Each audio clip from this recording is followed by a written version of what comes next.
नमस्कार साथियों, मैं नेहा शर्मा कुंजल क्लासेज में आपका हार्दिक स्वागत और हार्दिक अभिनंदन कर रही हूँ। आप कैसे हो? आप अच्छे होंगे, स्वस्थ होंगे, मस्त होंगे और आप निरंतर अपनी पढ़ाई को जारी रख पा रहे होंगे। इसी आशा के साथ हम आज हमारा जो नया टॉपिक है ऊर्जा संसाधन, राजस्थान में ऊर्जा संसाधन वो शुरू कर रहे हैं और ऊर्जा संसाधन में भी हम पवन ऊर्जा की स्पेशल बात करेंगे आज इस वीडियो के माध्यम से। तो हम बिना किसी देर करे हुए अपनी स्लाइड की ओर बढ़ लेते हैं कि ऊर्जा संसाधन, सबसे पहले ऊर्जा संसाधन की स्थापना कब हुई, ये हमें जानना जरूरी है कि राजस्थान ऊर्जा विकास अभिकरण की स्थापना जनवरी 1985 में हुई थी। जनवरी 1985 में इसकी स्थापना हुई थी। इसकी जो शॉर्ट नेम है REDA, Rajasthan energy development authority. इसका पूरा नाम है Rajasthan energy development authority, Rajasthan ऊर्जा विकास अभिकरण 1985। फिर Rajasthan state power corporation limited, एक आता है RSPCL। इसकी स्थापना 1995 में की गई थी। एक की स्थापना 1985 में और दूसरे की स्थापना 1995 में की गई थी। अब क्या होता है, 5-6 साल बाद में गवर्नमेंट को एक आइडिया आया और उन्होंने सोचा कि दोनों को एक क्यों नहीं कर दिया जाए, दोनों को हम एक कर देते हैं तो हमें काफ़ी बेनिफिट होता। तो उन्होंने 9 अगस्त 2002 को REDA और RSPCL दोनों को मिलाकर RREC बना दिया। राजस्थान अक्षय ऊर्जा निगम की स्थापना की गई 9 अगस्त 2002। अब आप एक चीज़ ध्यान से समझिए कि REDA एक संस्था तो यह है, एक है RSPCL एक संस्था है। एक की स्थापना 85 में, एक की स्थापना 95 में। फिर दोनों को मिलाकर उन्होंने RREC की स्थापना की 9 अगस्त 2002 को।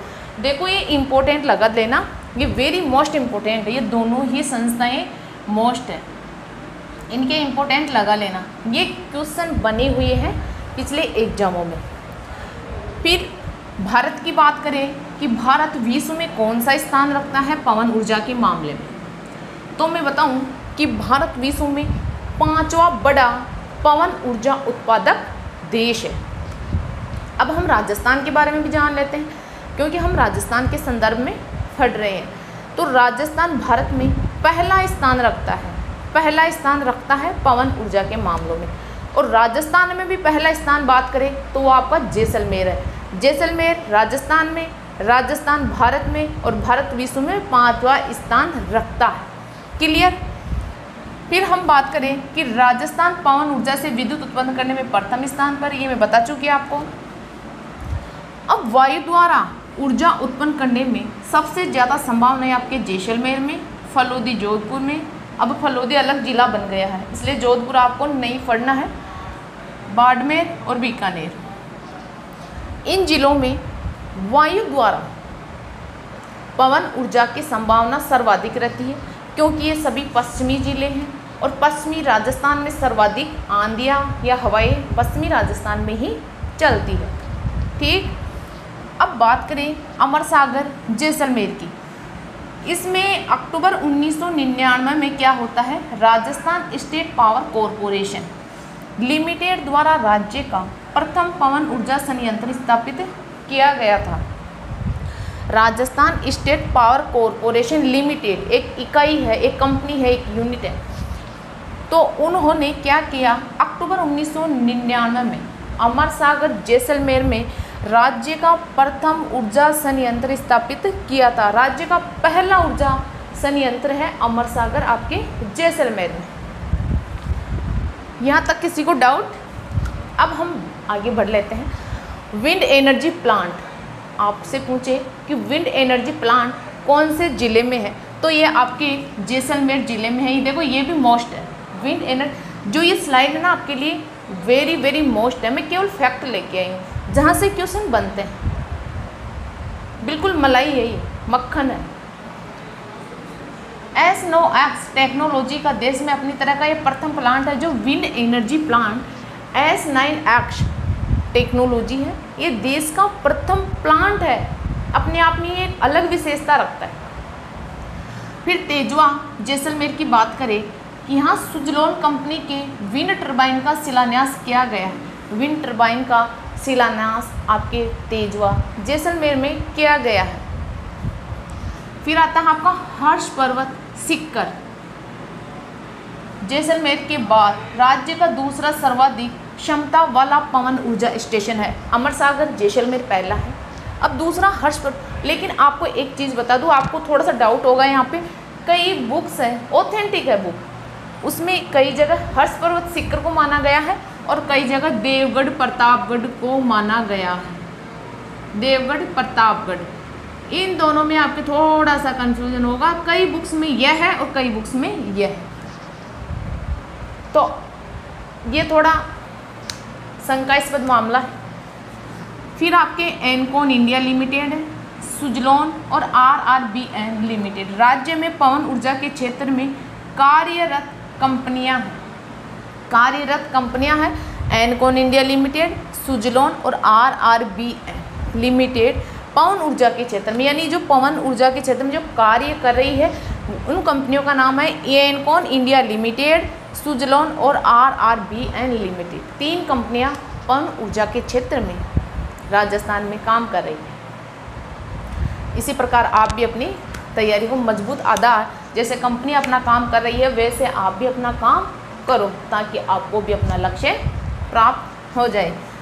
फिर हम बात कर लेते हैं पंखों की नगरी, क्योंकि सबसे ज़्यादा पवन ऊर्जा की संभावना आपके जैसलमेर में है, तो पंखों की नगरी जैसलमेर को कहते हैं, इसका उपनाम है। अब राजस्थान के अन्य स्थान जहां पवन ऊर्जा की संभावना है या हो रहा कार्य, जैसे पोहरा जैसलमेर, बिट्टी फलोदी और आकलगांव जैसलमेर, ये भी पवन ऊर्जा से संबंधित क्षेत्र ही है। आई होप कि ये चीज़ें आपको बहुत अच्छे से समझ में आ गई होगी, तो आप इनको अच्छे से क्लियर कर लेना। ये केवल फैक्ट है, फालतू का कचरा इसमें मैंने ऐड नहीं किया है, मैं केवल वही चीज़ें आपको देती हूँ जो एग्जाम में सीधी पूछी जाती है। यहाँ से क्वेश्चन, मतलब कि ये आधी स्लाइड तो ऐसी है जहाँ से क्वेश्चन आए हुए हैं पिछली एग्जामों में, वही फैक्ट लाती हूँ। और पिछले पेपरों में से तो आपके 50% पेपर ऐसे की ऐसे मिलता है। क्लियर? यहाँ तक कोई डाउट?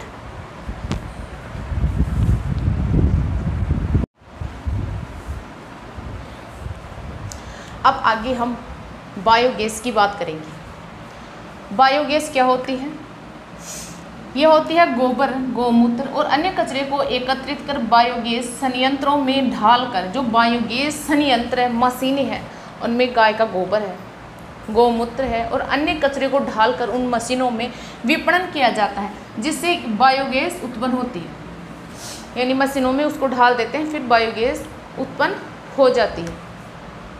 इस बायोगैस में 65% मीथेन पाई जाती है और इससे उत्तम खाद और ईंधन की प्राप्ति होती है। यानी उत्तम खाद और ईंधन की प्राप्ति होती है बायोगैस से। राजस्थान में सर्वाधिक बायोगैस की बात करें तो ये आपके उदयपुर में पाई जाती है, उदयपुर में, और अन्य स्थान और है, जैसे आपका टोंक हो गया, गंगानगर हो गया, कोटपुतली हो गया, कोटा आदि स्थानों पर भी बायोगैस संयंत्र है। अब बायोगैस गोबर गैस संयंत्र क्या है? यानी इसमें ग्रामीण क्षेत्रों में पारिवारिक कार्यों हेतु बनाए जाने वाले गैस संयंत्र, उन्हें गोबर गैस संयंत्र कहते हैं। जो ग्रामीण क्षेत्रों में है, जिनके पशु रखते हैं, वो सब इस चीज़ को अच्छे से जानते हैं, है ना। भाई शहरों में रहने वाले तो फिर भी कम जाने, लेकिन गांव में रहने वाले तो इस चीज़ से अच्छी तरह से रूबरू हैं। अब ये 2 प्रकार के होते हैं, एक तो होता है KBIC मॉडल और दूसरा होता है आपका जनता मॉडल। 2 होता है आपसे कोई ऐसे पूछ ले कि KBIC मॉडल किससे संबंधित है? बायोगैस, पवन ऊर्जा या सौर ऊर्जा, तापीय ऊर्जा, तो ये बायोगैस से संबंधित है। फिर आपकी कैप्टिव पावर प्लांट योजना, ये मोस्ट है क्योंकि इस योजना के तहत खेड़ली अलवर में सरसों खल संयंत्र है। कैप्टिव पावर प्लांट योजना के तहत खेड़ली अलवर में सरसों खल संयंत्र की स्थापना की गई है। फिर आपका पदमपुरा गंगानगर, यह राज्य का बायोगैस आधारित 7 मेगावाट का प्रथम विद्युत संयंत्र लगाया गया है। यानी बायोगैस का जो संयंत्र है सबसे पहले कहाँ लगाया गया है और कितनी वोट का लगाया गया है, तो वो आपके पदमपुरा गंगानगर में लगाया गया है और 7 मेगावाट का लगाया गया है। फिर डूंगरपुर, एक जो जिला आप जानते हो, यहाँ जनजाति बहुल में अपशिष्ट से बिजली बनाने का संयंत्र है। यानी अपशिष्ट जो कचरे का जो अपशिष्ट होता है उससे बिजली बनती है डूंगरपुर में। देखो कचरे का भी कितना सदुपयोग कर रहे हैं डूंगरपुर वाले, है ना। ये जनजाति बहुल क्षेत्र है, फिर भी देखो कितना दिमाग है उन लोगों में। तो आई होप कि आपको ये चीज़ें बहुत अच्छे से समझ में आ गई होगी। पवन ऊर्जा और बायोगैस ऊर्जा, इन दोनों को अच्छे से कंठस्थ कर लेना। ये केवल एक मक्खन है आपके लिए और बहुत इम्पोर्टेंट स्लाइड है दोनों। तो आज थोड़ी मेरी तबीयत ख़राब होने की वजह से मैं इतना ही दे पाऊँगी। धन्यवाद, मिलते हैं अगली क्लास में। जय हिंद, जय भारत।